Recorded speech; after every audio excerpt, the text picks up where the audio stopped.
তেনেকৈ আমাৰ স্কুলসমূহৰ ক্ষেত্ৰত আমি চাইছিলোঁ যে আমাৰ গাৰ্ডন স্কুলত যিটো ছিষ্টেম আমি আৰম্ভ কৰিছিলোঁ ইয়ে এক ছাকচেছফুল মডেল হোৱা বুলি মই ভাবোঁ।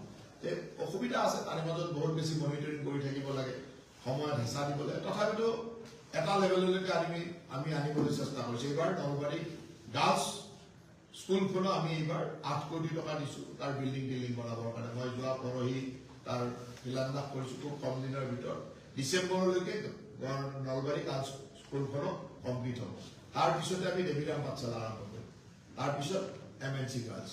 গতিকে এই বছৰত দেৱীৰাম পাঠশালা হৈ যাব আৰম্ভ, কিন্তু 26লৈ আৰু MNC নহ'ব, তাৰপিছলৈকে যাব লাগিব। গতিকে 3খন স্কুলটো আমি বনাই ল'ম নতুনকৈ, আৰু প্ৰত্যেকখন স্কুলত আমি 7-8 কোটি টকাকৈ দিছোঁ। ভগাৰপাৰ হাইস্কুলকো দিছোঁ, আমাৰ বনবাগ হাইস্কুল খাটিকুচি বনবাগ পশ্চিম বনবাগতো আমি দিছোঁ। গতিকে মেজৰ স্কুলকেইখনো আমি বনাই আছোঁ যাতে ভালকৈ কৰিব পাৰোঁ। ইয়াতে এতিয়া কেঞ্চাৰ হস্পিটেলখনো আমি আৰম্ভ কৰিলোঁ, 2 বছৰ লাগিব কমপ্লিট হওঁতে, কিন্তু এই মাহৰ পৰাই আমি